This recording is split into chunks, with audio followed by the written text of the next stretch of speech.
and Robert's Sunday lunch. We're so cool. We're so cool. We're on a t-shirt. I'm very cool too, I'd like you to know.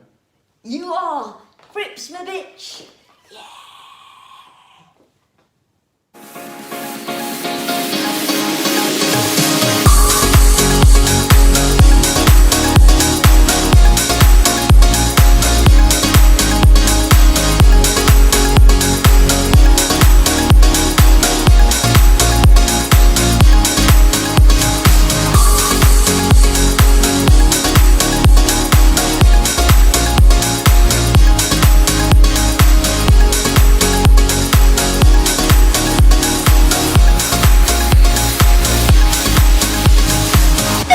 Are you warm enough?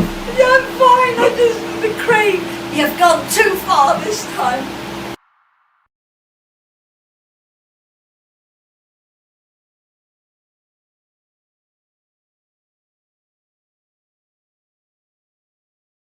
Hello everybody and welcome to Toyah at Home for what is such a great Toyah at Home. Why? Because last week Blue Meaning went straight to #1 in the rock charts. It might have a lot to do with the absolutely gorgeous production of the vinyl, with this really wonderful pink vinyl to celebrate my hair at the time, the beautiful artwork, the additional tracks on the CD and the DVD within that new package. It was about 4 days ago that my phone pinged very late at night and it said, "Congratulations, you're #1 in the rock charts." I mean, how cool is that? It's number 16 in the Scottish charts, and in so many of the charts, I was way up in the top 5, which was just brilliant. So thank you to Cherry Red and thank you to you. Now there's something I want to show you. When I was about 26, I was given this magnum of champagne and I vowed never to open it unless I had a #1. I've never had a #1 except with the Teletubbies, and that was only by association. Everyone this week has been asking, am I going to open this magnum? Well, no. I tell you why. Posh Pop is coming out. I'm now in the kind of running up to the release. I'm doing all the press. It's probably the best album of my career. It is a career best. And you know what? This might get popped for Posh Pop. But thank you everyone. And if it does get opened, you will see it. I promise you that. This is a very special day today. It's Record Store Day. And on this day, Mesmerised is coming out on vanilla vinyl. And obviously the artwork is Echo Beach and Desire. And this is very special to me because Mesmerised is a track I wrote with Nicky Graham, who wrote Bross's hits. And I was very close to Nicky. He was a very good friend and we did quite a lot of writing together in the 80s. This opens with Line of Symmetry, which I composed and sang with Tony Banks of Genesis. Tony says it's one of his favourite collaborations. Then you've got tracks that I wrote in the Guitarcraft tuning. This is my husband, Robert Fripp's tuning. Plenty, Sun Up, Re-Entry into Dance, Mesmerised with Nicky Graham, Echo Beach, the Surf Mix, which is an extended mix, Tears for Ellie, which was part of Take the Leap, written about my manager's daughter when her mother passed away, God Ceases to Dream, which was about my experience in Poland, where I went into Poland for one concert in 1991. Now I'm running an It's a Mystery, the Weybridge mix. It's a really interesting, lovely piece of vinyl. Rarities and remixes 85 to 94, which brings us on to our first question. Richard Tucker, thank you so much. What do you remember of making the video for Echo Beach? Love the change from office clerk to dancing Toyah. Guess it was my idea.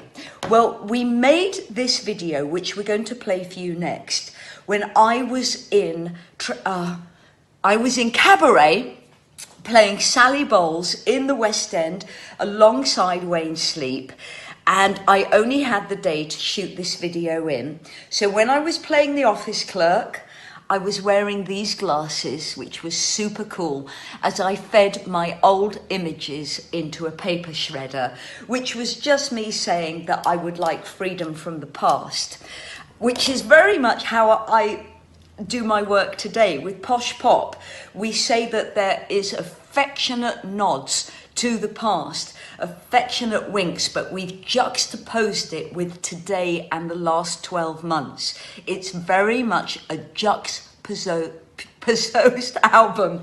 One of those words I can't say in this morning.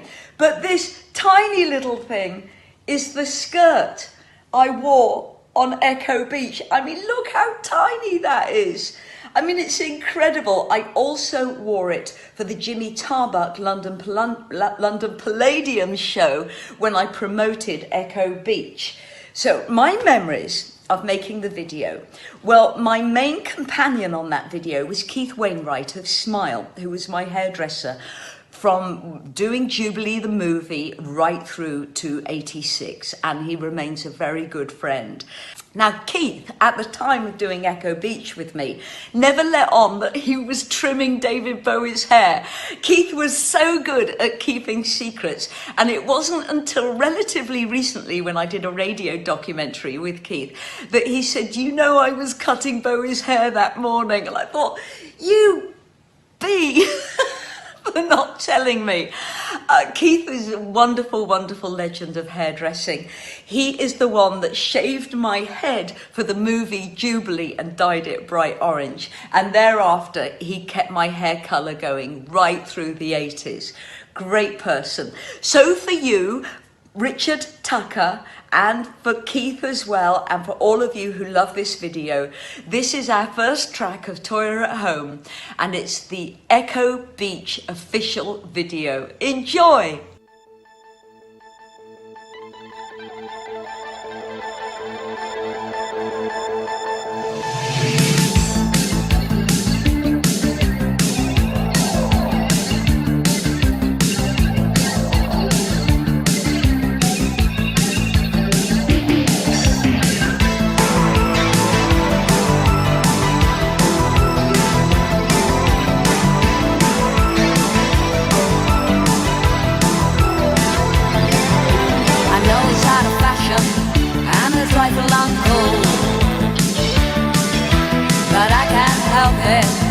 I'm a romantic fool.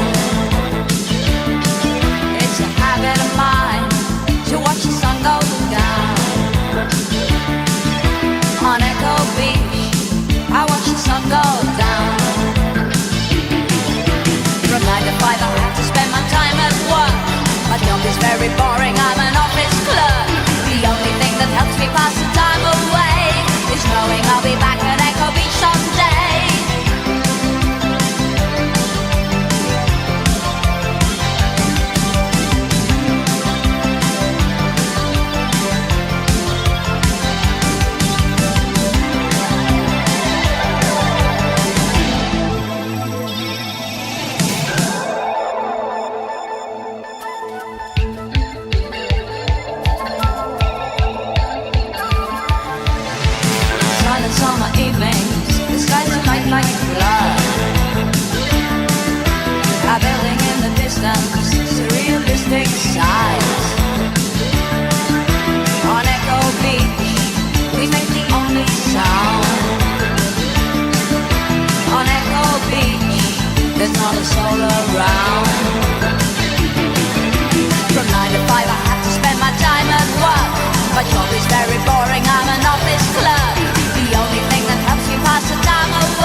was Echo Beach, the original video, shot in one day. Oh, you bastard!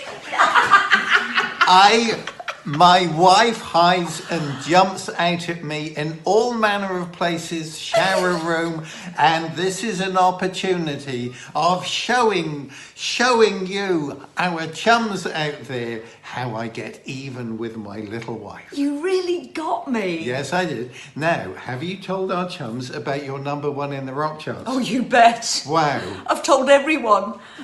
I'm just so proud of it. And it's thanks to you. Yeah. Craig Ashley, Alan Sawyers, Cherry Red, thank you. Really, really made me proud. It's so wonderful that this album that's 40 years old has finally gone to #1. Yeah! Hooray! I'm very proud of you, Lovey. Well, thank you. Should I leave you alone with your chums now? You got me. You really got me. Tee. Wow. God, I do this to him all the time. So that was Echo Beach, the official video. Our next question is from Joyce Metcalf. Now, Joyce, you say you've had leg surgery recently and was wondering if I could give you some advice regarding getting over leg surgery. You're such an inspiration to me with your zest of life and creativity. Well, that's lovely. Thank you. And you say, Joyce, that you are now a titanium girl. I call myself the titanium girl because I've got a titanium prosthetic, which I'm very proud of. Now, Joyce, you do need to have a relationship, an ongoing relationship with your physio. And what I mean by this is after leg surgery, you should always be aware of stretching, of keeping your ligaments and your tendons massaged, because as we get older, they get tougher and they play tricks on us and we think that we've got joint problems when we haven't. It's just the tendons playing up. But you really need to have a physio watch what you do. So what I'm about to show you is something where I say to you, please make sure that your physio is aware of this. And one of the most precious things I was ever taught was this. Now I'm trying to find, okay, here we go. So I thought I was having knee traction problems when really all I had to do was stretch the tendon. So you get your toe about 3 inches from a wall and then you push your knee towards that wall and it stretches that tendon and realigns the tendons and the knee tracking. I do this before going on stage. Now, if you've had leg surgery, it's highly likely you won't be able to do that. But you should, in a healthy ankle and knee joint, be able to push that knee over 3 inches over the big toe. Now, another one I do, and I do this all the time. Excuse me, repositioning the phone. This is what I do before going on stage. And it's a goodie. It's a real goodie. Bear with me, everyone watching on radio. You go up on your toes, on the side of the step, hold on to the railings, and then you allow yourself to go below the step with your heel. Up on the toes, below the step with the heel. Hold on to the railings because you can slip off this step. And that is a beautiful glute stretch. And you need to do these stretches, Joyce, because your body will play up. You've had major surgery, but the pain and the aches that you feel are nothing to do with your joints not working.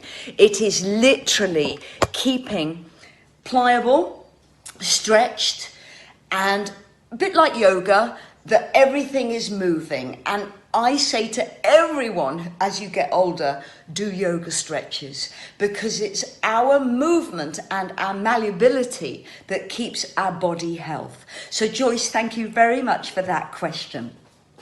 Mike Bear, you asked, Toyah, you said many times you like the fantasy book Lord of the Rings. I loved it. I love it still. As a huge book in your hand, it's such a lovely tactile thing to have when you're reading. I started reading it when I was 11 and I think I finished it when I was 14 or 15. It took a while to finish, but I absolutely adored it. And then I went on to read The Hobbit. You say, Mike, you were just wondering if you have ever read any of the great late Terry Pritchett. Well, no, I haven't. But when we lived in Salisbury at a place called Broadchalk, Terry was our neighbour. So we could hear the motorbike coming and going all the time. But it never led into us knowing him. And he was such a prolific writer that we imagined that all he was doing day in, day out was actually writing these incredible books. So thank you, Mike, for that. No. I haven't read him, but obviously I know everything about him. Everything that's made its way onto TV we have seen, and he's obviously a genius. Now, we've had 2 questions here about one object in the house. Jonathan Griffin, what is it behind Toyah in Channel 5's Great Song series? And Scott Newman, my sister loves the seated figure over your left shoulder when you're on TV and would love to know what it is so she can get a similar one. Well, it might not be that easy for her to get a similar one. So this is the work of Ant Beetlestone. We're very fond of his work. Now, Ant studied sculpture for 7 years at art school. 2 of them were the Frink School of Figurative Sculpture. Now that's Elizabeth Frink. This is one of her Green Man prints, who I was lucky enough to meet and become friends with towards the end of her life. She had throat cancer, but she was finishing off the figure of Christ for Liverpool Cathedral. And she said that kept her going. And once that figure was done and was up on the front of the cathedral, Frink felt that she could fly away. And also Ant studied at Stafford College of Figurative Sculpture. Now, he gave up a career in media so that he could do stone restoration on historic buildings. So I'm going to show you Sybil. Fripp and I discovered Sybil actually in a garden sculpture exhibition, and no one loved her. We instantly fell in love with her. And this is her. And she is made from one piece of wood. Probably cypress, the trunk of a fallen cypress. And knowing Ant, because he's very eco-conscious, this would have been a storm tree that fell. And just look at that work. Now, Ant works with chainsaws. He's a lovely, lovely man. And when we got this, it had been outside for a long, long time. And there was a queen ant living on it. And that queen ant, we kept her on it for about 2 years. She kept appearing, and then finally she must have passed. But we adore her, and we keep our tarot cards with her. We call her Sybil, and there's a pendulum, and she's the guardian of the tarot and the pendulum. When my mother was alive, she walked in here and screamed. And when Gary Newman and Gemma Newman and their children walked in here, the children screamed as well.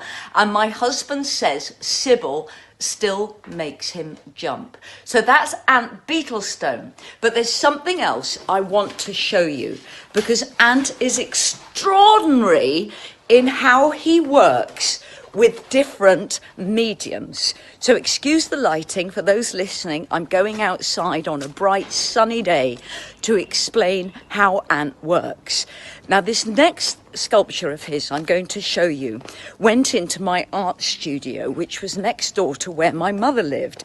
And when my mother saw this, just running to avoid a sprinkler, when my mother saw this, she told me to take it away. So we had to get workmen to come and collect this because my mother couldn't live with it. I adore it, absolutely adore it. So this is one of Ant's pieces.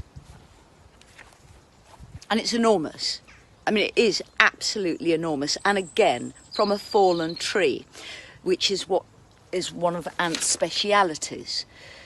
So that's just called the head. Now, I'm in what was known as the cherry orchard in our part of the garden. And we, after a very big flood, 2007, July 21st, our cherry trees started to develop honey fungus in the roots, which is something you've just got to stop. So we had to bring the cherry trees down. The honey fungus killed them all and would have spread to the orchards either side of our garden. So we gave the wood to Ant Beetlestone so that he could make further sculptures from them. But this is another piece by Ant.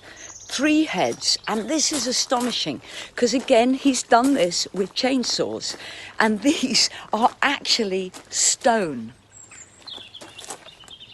So these heads, I mean, how he did it, it must have been so dangerous, and we absolutely adore them. They're now covered in growing plants because the garden has just done so well this year. I hope you can see that. And one completely hidden. So that's Ant Beetlestone's work. Very, very fond of it. And while I'm here, there's something else I want to show you because this is just extraordinary. Oh, and if anyone ever wonders, those pebbles which we sit on are Darren Rumley. Really lovely sculptor. Makes everything out of resin. He's a bit of a biker as well. So the other day I was out here and there was a pretty thunderous noise in our huge Japanese plane, and I looked up and it was a swarm, and I ran up the garden to Robert to tell him about the swarm, came back and the swarm had gone. Well, the swarm is now, you have to be a little careful, the swarm is now living in this sculpture, and it's just amazing because I think they'll let me edge closer. There's about 10 honeybees guarding it. There, you can see them now. And they just come in and out of the eyes of the horse. They're pretty okay with me because, firstly, I'm always slow. And secondly, they know me quite well because I followed the swarm. Yep, they're hitting my head now. They're going bugger off. Can you hear them? Isn't that amazing? There's something else I want to show you as well. It's just because it's been such a glorious week for the garden. But wait till you see what's happened to the meadow. The meadow is just breathtaking.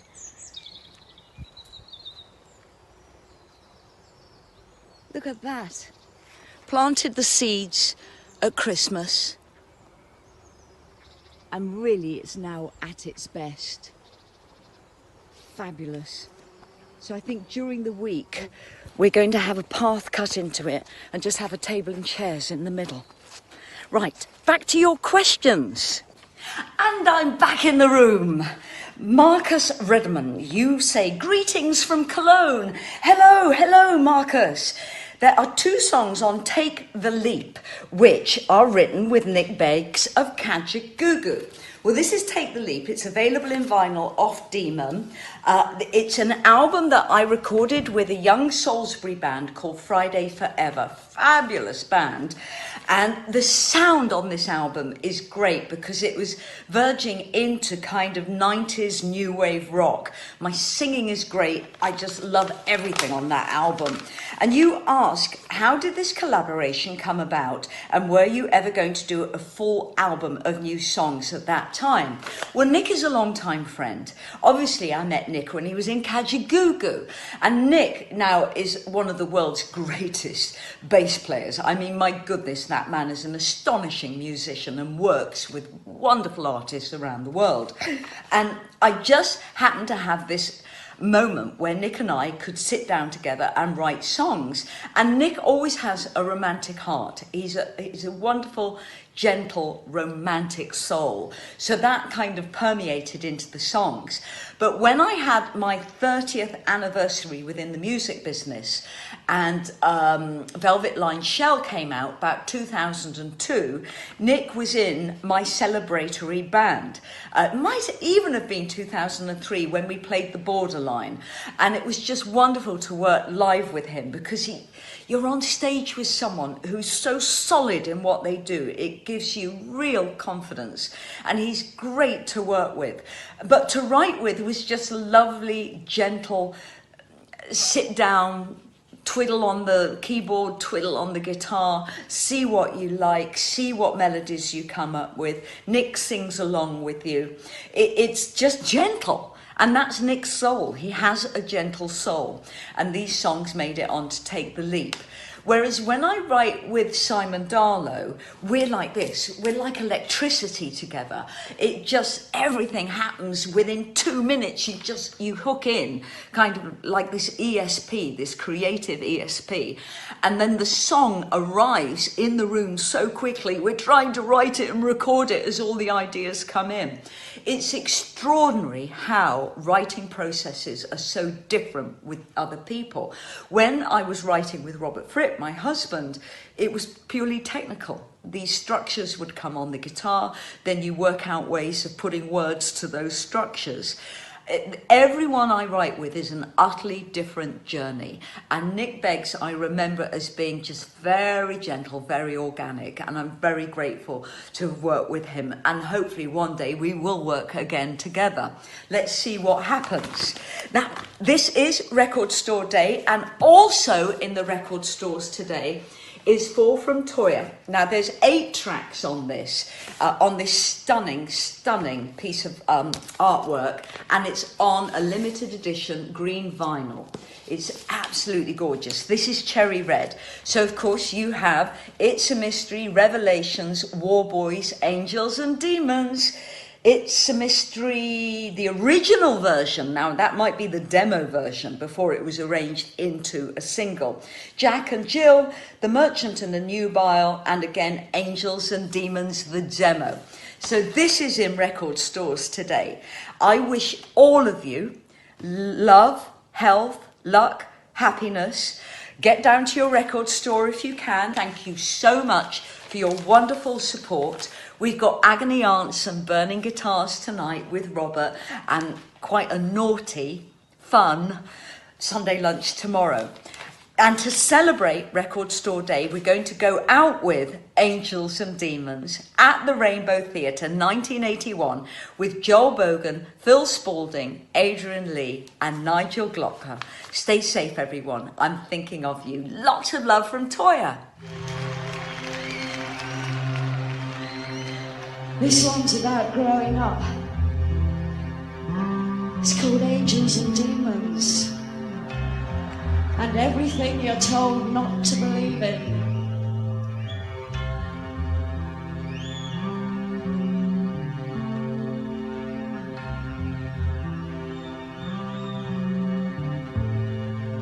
Changeling.